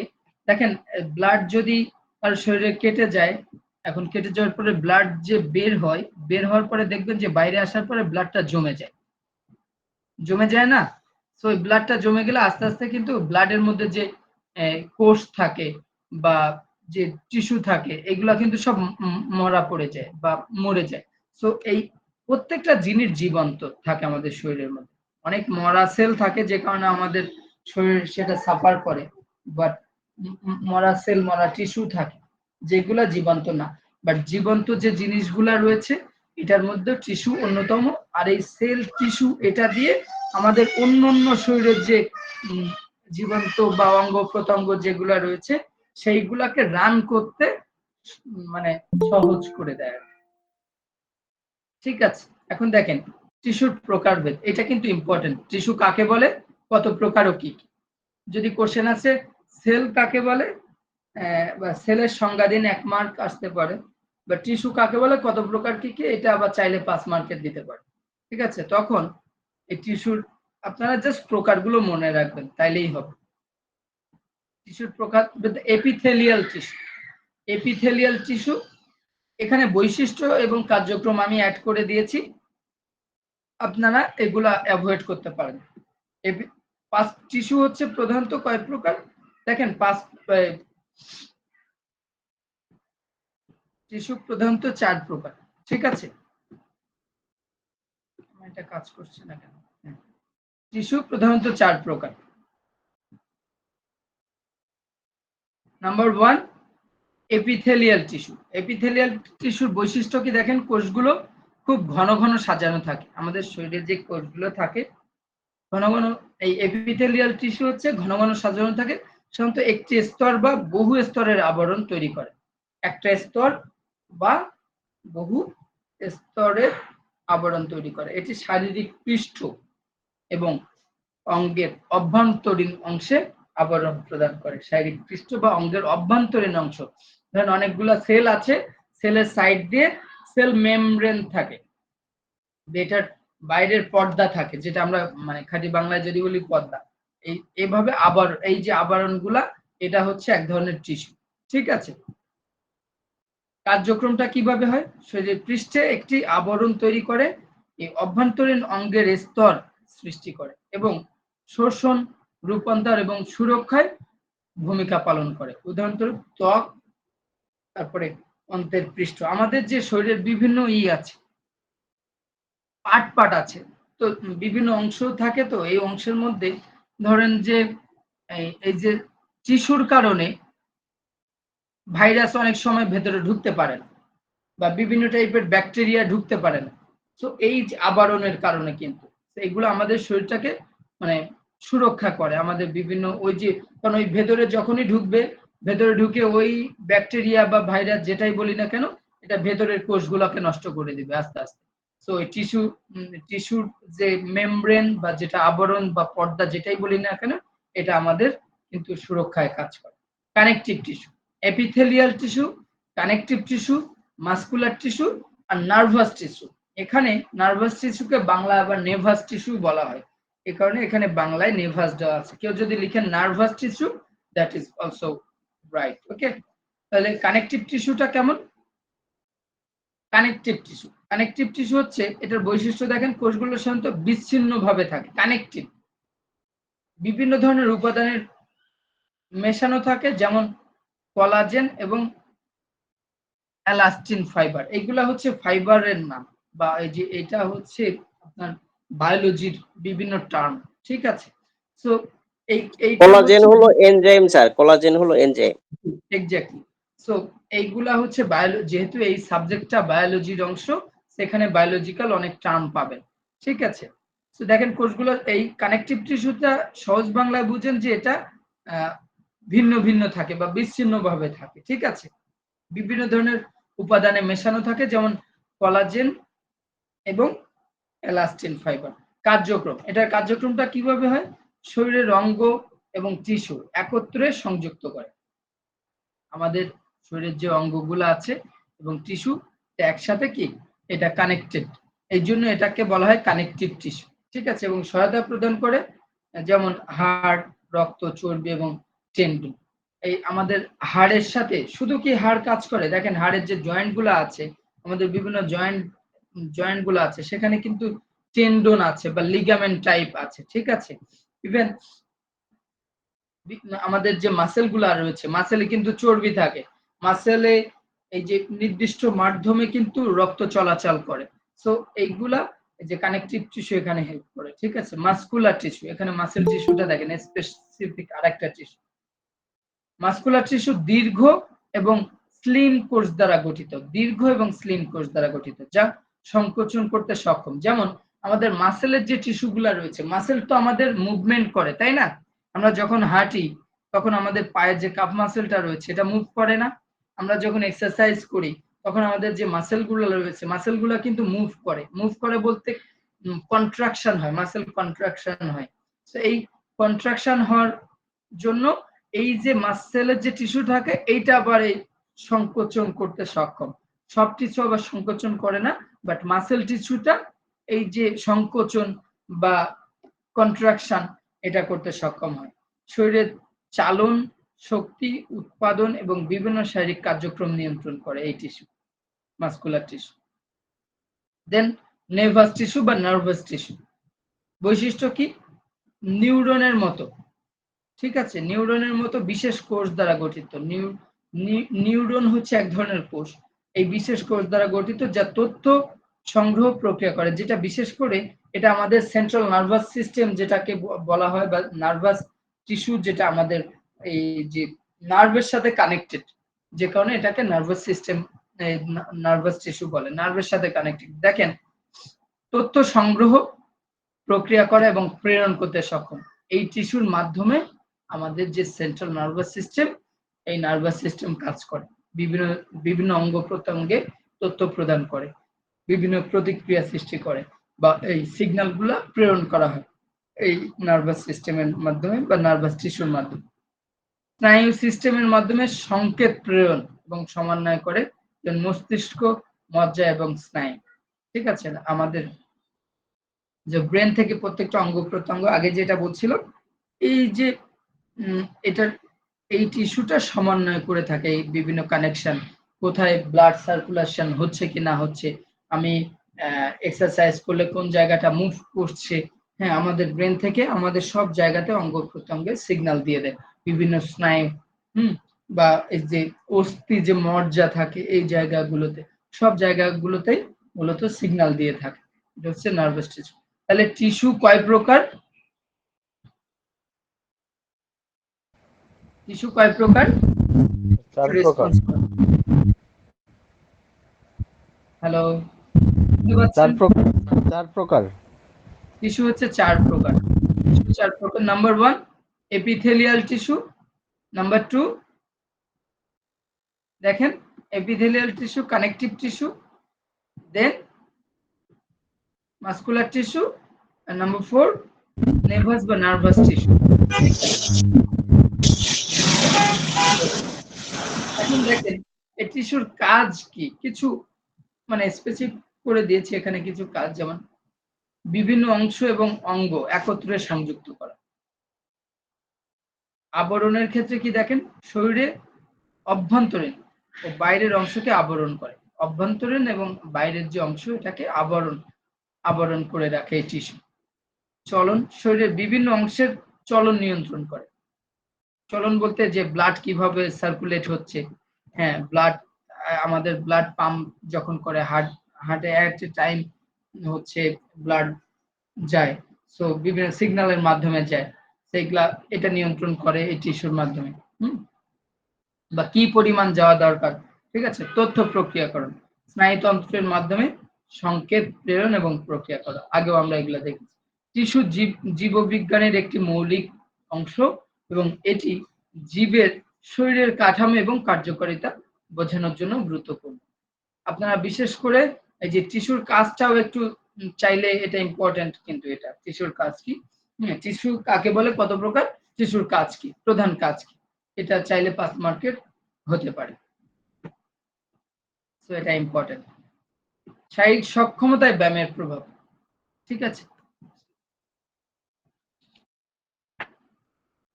শারীরিক সক্ষমতায় ব্যায়ামের প্রভাব, এটা কিন্তু খুবই গুরুত্বপূর্ণ ভূমিকা পালন করে। শারীরিক সক্ষমতায় আপনার যদি বিশেষ করে এটাকে বলা হয় ইম্পর্টেন্স অফ ফিজিক্যাল এক্সারসাইজ, এটাকে বলা হয় effect of exercise on physical fitness, ঠিক আছে। শারীরিক সক্ষমতায় ব্যায়ামের প্রভাব, আমাদের যে শারীরিক যে সক্ষমতা রয়েছে এক একজন মানুষের ক্ষেত্রে এক এক রকম সক্ষমতা, সো ব্যায়াম কিভাবে, ব্যায়ামের মাধ্যমে এটা কিভাবে ডেভেলপ করা যায়, বা ব্যায়াম কিভাবে আমাদের শরীরে প্রভাব ফেলে সেটা নিয়ে আমরা আলোচনা করব। এটা কিন্তু এক্সারসাইজ ফিজিওলজি, স্পোর্টস ফিজিওলজির মধ্যে যে এক্সারসাইজ ফিজিওলজি এর একটা পার্ট, ওটাতে এটা খুবই গুরুত্বপূর্ণ ভূমিকা পালন করে। দেখেন, শারীরিক সক্ষমতার জন্য ব্যায়াম অপরিহার্য। ব্যায়াম না করলে কখনো শারীরিক সক্ষমতা অর্জন সম্ভব নয়। আমরা যদি শারীরিক আমাদের যে সক্ষমতা রয়েছে, ফিজিক্যাল ফিটনেস রয়েছে, আমাদের যে ফিজিক্যাল ফিটনেস সেটাকে যদি আমরা ডেভেলপ করতে চাই, তাহলে অবশ্যই কি করতে হবে? ফিজিক্যাল এক্সারসাইজের বিকল্প নাই। সেজন্য সব বয়সের মানুষের নিয়ম মোতাবেক বা নিয়ম মাফিক নির্দিষ্ট ব্যায়াম করা প্রয়োজন। ব্যায়ামের প্রভাবে শরীরের ভিতর বিভিন্ন রকম পরিবর্তন হয়, যা শারীরিক সক্ষমতা বৃদ্ধিতে সহায়তা করে। ব্যায়ামের প্রভাবে শরীরের ভেতর যে পরিবর্তন হয় তা এখানে তুলে ধরা হবে। দেখেন, শরীরে অনেক প্রভাব পড়ে যে এক্সারসাইজ। দেখেন, কিছু দিচ্ছি এখানে, কয়েকটা পয়েন্ট দিয়েছি। হার্ট, হৃৎপিণ্ডের পেশি শক্তিশালী হয়। খেলাধুলা বা ব্যায়াম করলে শরীরের রক্ত চলাচল বেড়ে যায়, ফলে হৃৎপিণ্ডের কর্মক্ষমতাও বৃদ্ধি পায়। কর্মক্ষমতা বৃদ্ধির ফলে হৃৎপিণ্ডের পেশি শক্তিশালী ও নিরোগ হয়।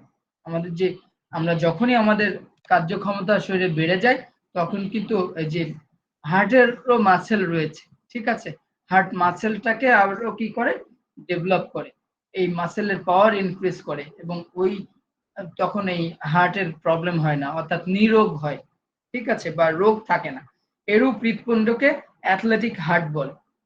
অ্যাথলেটিক হার্টের আসলে অ্যাথলেটিক হার্ট এটা কিন্তু অনেক ইম্পর্টেন্ট একটা টার্ম আপনাদের এই যে এক্সামের জন্য, আবার চাকরির পরীক্ষার জন্য, ফিজিক্যাল এডুকেশন রিলেটেড চাকরির পরীক্ষার জন্য অ্যাথলেটিক হার্ট টিকাতে আসে। নিবন্ধনের পরীক্ষাগুলোতে দেখবেন টিকাতে অ্যাথলেটিক হার্ট আসে। তো এটা কিন্তু খুবই গুরুত্বপূর্ণ। অ্যাথলেটিক হার্ট বলতে মেইনলি বোঝায়, ধরেন অ্যাথলেটিক হার্ট আর নর্মাল মানুষের হার্ট তো সেম না। যদি কোনো মানুষ লং টাইম ধরে 10 থেকে 12 বছর সে রেগুলার প্রফেশনালি স্পোর্টস আর এক্সারসাইজের যদি রিলেটেড থাকে, তার যে হার্টের কর্মক্ষমতা বৃদ্ধি পায়। এই কর্মক্ষমতা বৃদ্ধি ফলে তার যে হার্টের সাইজ শেপ যে অনেক বড় হয়ে যায় নর্মাল মানুষের চেয়ে, সেটাকেই মূলত অ্যাথলেটিক হার্ট বলা হয়। বুঝতে পেরেছেন? অ্যাথলেটিক হার্টটা কিন্তু খুবই গুরুত্বপূর্ণ, এটা একটু নোট করে রাখবেন। হৃৎপিণ্ডে রক্ত সঞ্চালন করার ক্ষমতা বাড়ে। দেখেন, যখনই আমরা রেগুলার এক্সারসাইজ করব বা স্পোর্টসে পার্টিসিপেশন করব, তখন কি সাধারণ মানুষের হৃৎপিণ্ড প্রতি মিনিটে 130 মিলিলিটার রক্ত সঞ্চালন করে। খেলাধুলা বা ব্যায়াম করার সময় রক্ত চলাচল বৃদ্ধি পাওয়ার ফলে হৃৎপিণ্ডের সঞ্চালন করার ক্ষমতা বেড়ে যায়। এতে হৃৎপিণ্ড সবল এবং কর্মক্ষম হয় এবং রোগ প্রতিরোধ ক্ষমতা বৃদ্ধি পায়। বুঝতে পেরেছেন?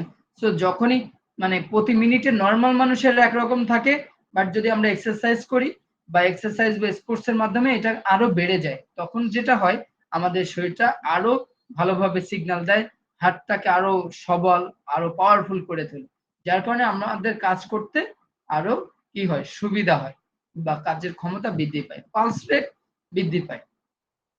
একজন সাধারণ মানুষ পরিশ্রম করলে তার পালস রেট বেড়ে যায়।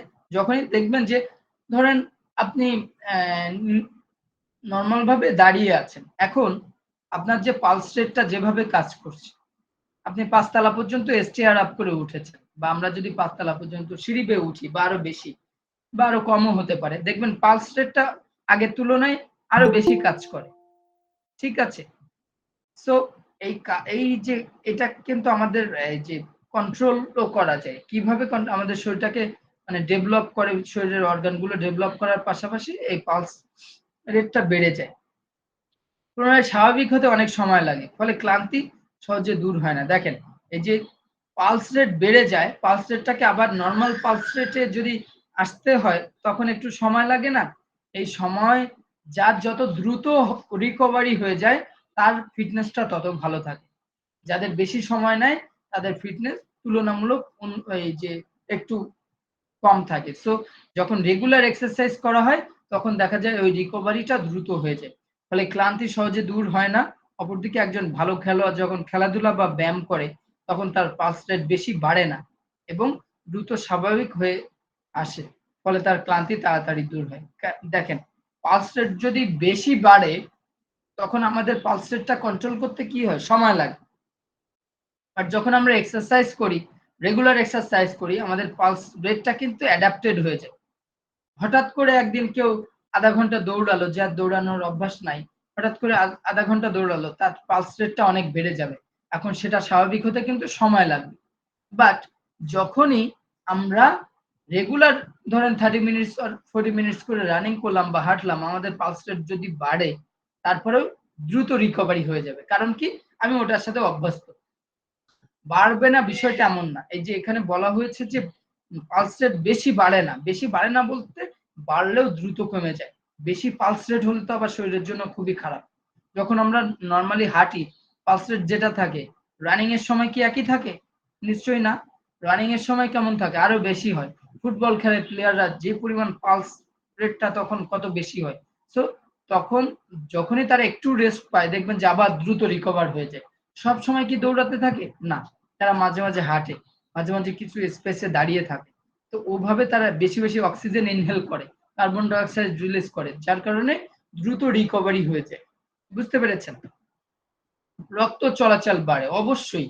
যখনই আমরা কাজ করব, কোনো অ্যাক্টিভিটিস করব, ফিজিক্যাল এক্সারসাইজ করব, স্পোর্টসে পার্টিসিপেট করব, তখন আমাদের ব্লাড সার্কুলেশনটা বেশি বেশি বাড়বে। খেলাধুলা বা ব্যায়াম করলে শরীরের অঙ্গ, শরীরের রক্ত চলাচল বেড়ে যায়, ফলে সাধারণ মানুষের চেয়ে খেলোয়াড়দের মাংসপেশি, হৃৎপিণ্ড ইত্যাদি কর্মক্ষমতা বৃদ্ধি ও সবল হয়। ঠিক আছে, রক্ত চলাচল বাড়াটা আমাদের ব্লাড সার্কুলেশন যত বেশি হবে আমাদের স্বাস্থ্যের জন্য সেটা তত ভালো।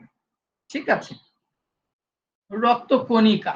রক্তকণিকা হচ্ছে, দেখেন, রক্তকণিকার ডেভেলপমেন্ট হয় এই ফিজিক্যাল এক্সারসাইজের মাধ্যমে। কিভাবে ডেভেলপমেন্ট হয়? আমাদের শরীরে 3 ধরনের রক্তকণিকা আছে মানব দেহে। ঠিক আছে, লোহিত রক্তকণিকা, শ্বেত রক্তকণিকা আর অনুচক্রিয়া। এই লোহিত রক্তকণিকাকে কি বলা হয়? Red blood cell. শ্বেতটা হচ্ছে হোয়াইট ব্লাড সেল, আর এটা হচ্ছে অনুচক্রিকাকে বলা হয় প্লাটিলেট। ঠিক আছে, ইংরেজি টার্মগুলা এটা বললাম, red blood cell, white blood cell এবং প্লাটিলেট। সো লোহিত রক্তকণিকা যেটা, দেখেন, লোহিত রক্তকণিকার সংখ্যা সবচেয়ে বেশি থাকে। 1 ঘন মিলিলিটার রক্তে পুরুষদের রক্তের ক্ষেত্রে প্রায় 50 লক্ষ এবং মহিলাদের রক্তে প্রায় 45 লক্ষ লোহিত কণিকা থাকে 1 ঘন মিলিলিটারে। এটি অস্থি মজ্জায় উৎপন্ন হয়। হাড়ের যে আমাদের মজ্জা গুলা আছে, এই মজ্জায় উৎপন্ন হয় এবং 120 দিন পর প্লীহায় বিনষ্ট হয়। 120 দিন পর্যন্ত এটা বেঁচে থাকে। বাট এটা যদি আমরা এক্সারসাইজ করি রেগুলার, তাহলে এটা 120 দিনের জায়গায় আরো বেশি দিন কিন্তু এটা বাঁচে। ঠিক আছে, বা এটার সংখ্যাও কিন্তু অনেক বেড়ে যায়। এর জন্য বলা হয়েছে এই যে ব্যায়াম করলে লোহিত কণিকার সংখ্যাও বেড়ে যায় ও বেশি দিন বাঁচে। সো এটি হিমোগ্লোবিনের সহায়তায় দেহের বিভিন্ন অংশে অক্সিজেন সরবরাহ করে এবং শরীরের তাপমাত্রা নিয়ন্ত্রণ করে থাকে। হিমোগ্লোবিনের সাহায্যে মূলত এটাকে এই কাজ করে, হিমোগ্লোবিনের সাহায্যে। ওকে, এখন দেখেন শ্বেত রক্তকণিকা যেটা আছে আমাদের শরীরে, শ্বেত রক্তকণিকার সংখ্যা অনেক কম। হোয়াইট ব্লাড সেল যেটা আমরা বলি, 1 মিলিলিটার রক্তে 6 থেকে 8,000 শ্বেত রক্তকণিকা থাকে। এরা এই 6 থেকে 8,000 থাকে, বর্ণহীন, নিউক্লিয়াস যুক্ত, মানে এদের কোনো বর্ণ নাই। এরা সাধারণত 12-13 দিন বেঁচে থাকে। ব্যায়াম করলে এটা আরো বেশি দিন বাঁচে। ঠিক আছে, শ্বেত রক্তকণিকা কিভাবে সাহায্য করে?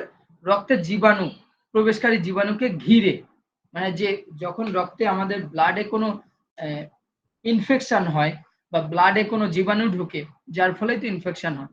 সো ওই জীবাণুকে মানে এরা অ্যাটাক করে, শ্বেত রক্তকণিকা অ্যাটাক করে সেটা ওই জীবাণুকে নষ্ট করে দেয় এবং দেহকে রক্ষা করে, ফলে শারীরিক সক্ষমতা মজবুত এবং শক্তিশালী হয়। অনুচক্রিকা বা যেটা প্লাটিলেট বলছিলাম, দেখেন মিনুচক্রিকা দেখতে ডিম্বাকার, সরি এখানে এটা হয়েছে, অনুচক্রিকা হবে, দেখতে ডিম্বাকার। ডিম্বাকার বলতে কি, এটা ওভাল শেপের থাকে অনেকটা। ও বিভিন্ন আকৃতি বিশিষ্ট অনেকটা ডিস্কের মতো দেখতে, ডিস্ক বিভিন্ন যে ডিস্ক আছে না, যে ডিস্কের মতো দেখতে হয়। এটা ডিম্বাকার ও বিভিন্ন ডিম্বাকার ও বিভিন্ন আকৃতি বিশিষ্ট অনেকটা ডিস্কের মতো দেখতে, দেহের বৃহদাকার কোষ ভেঙে অনুচক্রিকার সৃষ্টি হয়। দেহের কোনো স্থানে ক্ষত হলে সেখানে 3 মিনিটের মধ্যে রক্ত জমাট বাঁধতে সাহায্য করে। ওই যে বলছিলাম মনে আছে যে আমরা যখনই আঘাত হয়, যদি কোনো জায়গাতে ব্লাড জমে যায়, ওখানে রক্ত জমাট বাঁধতে সাহায্য করে কি অনুচক্রিকা। ঠিক আছে, আর আমরা যদি আইস দিই তাহলে আবার ওই ব্লাডটাকে আবার রিফর্ম করে, সেল কোষ ওগুলাকে আবার রিফর্ম করে। ঠিক আছে, দেখেন শ্বাস প্রশ্বাস বা রেসপাইরেশন, খেলাধুলা ও ব্যায়াম করার সময় ঘন ঘন শ্বাস প্রশ্বাস গ্রহণ করতে হয়, ফলে পর্যাপ্ত পরিমাণ অক্সিজেন গ্রহণ ও প্রশ্বাসের সাথে কার্বন ডাই অক্সাইড বের হয়ে যায়। ঘন ঘন শ্বাস প্রশ্বাসের ফলে বুকের প্রসারিত বৃদ্ধি পায়, অর্থাৎ আমাদের হার্টটা তো বেশি বেশি কন্ট্রাকশন হয়, তো যেটার কারণে আমাদের যে বুকের প্রসারিত বা আমাদের যে ভেতরের অর্গান গুলো যখনই ডেভেলপ হয়, তখন আমাদের যে হার্টের যে অংশগুলা আস্তে আস্তে ডেভেলপ হওয়ার ফলে আমাদের বডিটাকেও আস্তে আস্তে প্রসার করে। ঠিক আছে, হার্টের বা লাঞ্জের যে পার্ট গুলা রয়েছে, আমাদের যে ফুসফুসের যে বিভিন্ন অংশগুলা রয়েছে, যখনই আমরা অক্সিজেন ইনহেল করি, কার্বন ডাই অক্সাইড এক্সহেল করি, তখন ওই ফুসফুসের ওই স্পেসটা আরো বেড়ে যায়। ঠিক আছে, ফলে শারীরিক সক্ষমতাও বৃদ্ধি পায়। মাসেল, শরীরে বিভিন্ন ধরনের মাংসপেশি থাকে। খেলাধুলা ও ব্যায়ামের ফলে মাংসপেশির সংখ্যায় বাড়ে না, তবে আকৃতি বড় হয়। আমাদের মাসেল যেটা রয়েছে এগুলা তো বাড়ে না, কি হয়, এটার আকৃতিটা ডেভেলপ করে, আমাদের মাসেল পাওয়ারটাকে ইনক্রিজ করে, টিস্যুগুলো মোটা ও শক্তিশালী হয়, ফলে শারীরিক সক্ষমতাও অনেক বেড়ে যায়। ব্যায়ামের ফলে শরীরের মাংসপেশিতে যে বিভিন্ন পরিবর্তন বা বৃদ্ধি ঘটে, তা শারীরিক সক্ষমতা অর্জনে সহায়তা করে। বুঝতে পেরেছেন? শারীরিক সক্ষমতায় ব্যায়ামের প্রভাব, এটাও অনেক সময় পরীক্ষায় আসে। ঠিক আছে, শারীরিক সক্ষমতায় ব্যায়ামের প্রভাব, এটা কি সবাই বুঝতে পেরেছেন? একটু রেসপন্স করেন।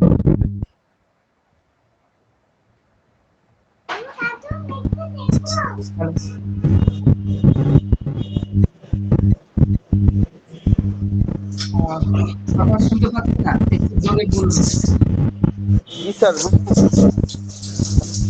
আবারও বলছি, এই সাবজেক্টটা বেশি কঠিন লাগতে পারে, আসলে এটা কঠিন সাবজেক্ট, এই কারণে এটা কঠিন লাগাটা খুবই স্বাভাবিক। বুঝতে পেরেছেন? জি স্যার। তো এখান থেকে ইম্পর্টেন্ট যে পয়েন্টগুলো আছে এগুলো মনে রাখার চেষ্টা করুন। সাজেশন হচ্ছে, যেমন যেটা বললাম এখানে, স্পোর্টস ফিজিওলজি কাকে বলে, সেল কাকে বলে, টিস্যু কাকে বলে, টিস্যু কত প্রকার ও কি কি, টিস্যুর কাজ কি। ঠিক আছে, টিস্যুর কাজ, তারপরে আমাদের শরীরে যে ব্যায়াম করার ফলে শরীরে কিভাবে ব্যায়ামের প্রভাবটা, শরীরে কিভাবে ব্যায়ামের প্রভাব পড়ে, ইম্পর্টেন্ট। ঠিক আছে, ঠিক আছে, এখন যদি কোনো প্রশ্ন থাকে। জি স্যার। হ্যালো জি জি, শুনতে পাচ্ছি স্যার। জিম আর এক্সারসাইজ, এই দুইটার মধ্যে তফাৎ কি? আর বুঝলি, আবার বলেন। স্যার এই যে জিম আছে না, জিমনেসিয়াম, জি জিম জি, করা আর এক্সারসাইজ, এই দুইটার মধ্যে তফাৎ আর কোনটা করলে সুবিধা বেশি, একটু যদি বুঝিয়ে বলতেন কষ্ট করে। দেখেন, জিম হচ্ছে ওয়ান কাইন্ড অফ রুম বা একটা সেন্টার, একটা স্পেস, একটা জায়গা। জিম, সেখানে কি থাকে, অনেক প্রকারের ইকুইপমেন্ট থাকে, এক্সারসাইজ ইকুইপমেন্ট। জিম আর exercise, this are not same thing. Gym হচ্ছে, আপনি একটা ধরেন একটা প্রতিষ্ঠান, gym on kind of institution, একটা প্রতিষ্ঠান, সেখানে এক্সারসাইজ ইকুইপমেন্ট থাকে, পাশাপাশি জিমে তো ট্রেনার থাকে, তো তারা ওই যে বিভিন্ন চার্ট ফলো করে এক্সারসাইজের প্রপার ওয়েতে, ওই ইকুইপমেন্টগুলো ইউজ করার ফলে কি আমাদের শরীরের ডেভেলপমেন্ট হয়। এখন